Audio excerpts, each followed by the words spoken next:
I don't know, some of the names I've heard, and they were funny. Asfala Safilin. You think it's a good name.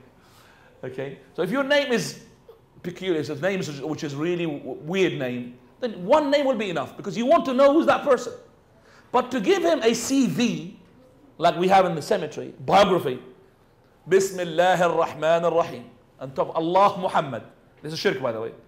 And remember, when you put Allah and Muhammad, who's there in the cemetery? Dogs, they come and urinate. Isn't it? They urinate on that headstone, on Allah and Muhammad. A'udhu billah. So why are you doing this? Why are you doing this?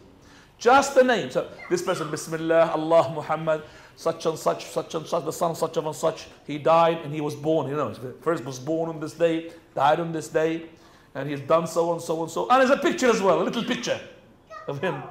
And every time the person comes, I've seen it. Please quiet. I've seen some people. Can you just please, the father or the mother, address these children? Jazakumullah khair. He would come, I've seen them, and give a kiss to that picture, like that. This is from the kuffar. I've seen candles. Oh, the Hindus, what is this candles? Having a candle in the graveyard. A'udhu billah. So a simple name, that's what you need. For the Prophet ﷺ, when Uthman ibn Mad'un had died, he made a stone. He said, I'm going to mark him with a stone so I could come to him and bury as well my relatives next to him. So you could bury your relatives as well next to the grave. So you could make all of them, your mother and your father, in one spot, if you are able to do that. But not in the grave in itself. You open the grave and you put your father on top of your mother. No, next to the grave. So when you come to your family, you're all of them in one area. Now, can you please tell us about the evil things that if one do or say will guarantee a punishment in the grave, so that should avoid them? I have mentioned some of that, like for example the urination, the namima, the stealing from the war booty, the person who lies, the person who fornicates, the person who drinks, the person who disobeys Allah, the person who does not read Quran. All of that will get you into the punishment of the grave. Now, if someone rejects the notion of the punishment or pleasure of the grave, he or she remain a Muslim? Now that depends. Like they say that there is if he says there is no punishment in the grave based upon ignorance, he doesn't know, we say he's deviated. But if he believes that there's a Quranic verse which we have said, النار يعرضون عليها غدوا وعشيا, and he believes that the Prophet in Sahih al-Bukhari and Sahih Muslim, he had said that, he said, I believe the Prophet had said it, but yet I don't believe in it, that he's a kafir. Now, we have been told that everyone will be squeezed in the grave. Does this include the martyrs? Yes. And the prophets? Yes. Nobody will be away from the squeeze. That squeeze. Allahumma hawan. Even the children, even the ones who are done nothing. And what if one did not get buried due to dying in fire, for example? Brother, even if you're ashes, you're going to get this squeeze. I don't know how. You're going to get the squeeze. This is something you can't envisage. Sharia comes to you, remember, with something you can't envisage sometimes because it's unseen, but you will never come to you with something which contradicts your common sense. Now. That's it. Oh, okay. Some question came just now. Questions now? Do the parents get punished in the grave for the sins committed by children, even if the parent gave the children Islamic upbringing? Well, if that is, well, the question is, do the parents going to be punished for not raising up their children properly? So they died upon wickedness, are they going to be punished for that? Even though that they have tried their best? No, they're not. If it was the case, then Nuh alayhi salam would be punished. Because he had a son who was a kafir. Some of his sons embraced Islam, some of them said he's a kafir. One, that person said, I'm going to go to the mountain, so I protect myself from the deluge, and so on and so forth. So here we say, if the person, he has done his duty, then you are not going to be punished. If you haven't done your duty towards your children, you're going to be questioned. Because your children is your responsibility.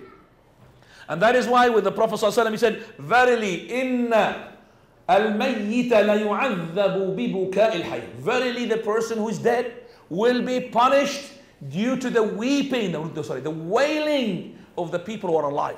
How can a person who is dead is going to get the punishment of somebody else's fault?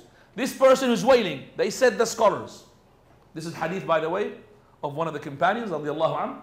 And even Aisha, she said that this hadith, it is not really a complete hadith. The hadith, it says only the kuffar. No, even to the Muslims, not just the kuffar.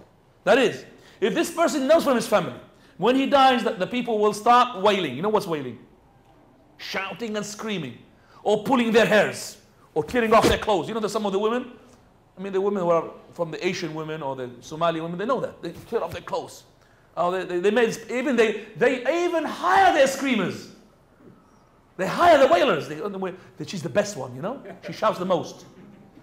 To make sure that this person who dies, you know, he has really had a big, you know, big issue. So, wah, she screams her head off. And she pulls her hair and she tears off her clothes. All of that is from kufr. Now, if that person knew that his family is going to do it, before he did not put that in his will, I've got nothing to do with this, then you're going to be punished for not telling your family to avoid such a thing. But if you told them and they still insist in doing it, you're free from that, inshallah. وَلَا تَزِرُ وَازِرَةُ وِزْرَ أُخْرَى. No soul will carry the burden of other souls. Now. Khalas? No, there's quite a few, but this one is shocking. Shocking, all right. I know someone who is buried in the house he lived in. He was a madman, but people thought he could tell the future. Therefore, they buried him in the house he lived in. And the people still visit his grave and ask him to pray to Allah for the things they want. So, number one, the person who is buried in the house, will he receive punishment? Number two, the people who buried him, will they be punished? You said the person is crazy. It was mad. Yeah, it's insane. Well, can you read the question? It's a long question. I can't repeat all the question for me. It's a long one. If someone who is buried in the house he lived in, he was a madman, but people thought he could tell the future. Therefore, they buried him in the house he lived in. And the people still visit his grave and ask him to pray to Allah for things they want. So, number one, the person who is buried in the house, will he receive punishment? Number two, the people who buried him, will they be punished? Okay. Well, the answer to the question, of course, is that a madman. Madman is not going to be responsible for what he does. On the day of resurrection, if he had reached his adulthood and he's still mad, if he'd done whatever he's done, he's not going to be questioned for that, but he will have a special test. Prophet Allah subhanahu wa ta'ala would raise and command the fire to raise some flame. And Allah would command these people, not just the mad ones, the fool ones, the ones who were deaf. Islam came and they're deaf, they can't hear anything. And the person who had died and there was no messenger to tell them, oh, he was in an area, the message of Islam did not reach him. Or the person who was too old when he had heard about Islam. He's too old, he can't comprehend. These four people, 1, 2, 3, 4, they'll have a special test. Allah would say and command to the fire, get a flame up.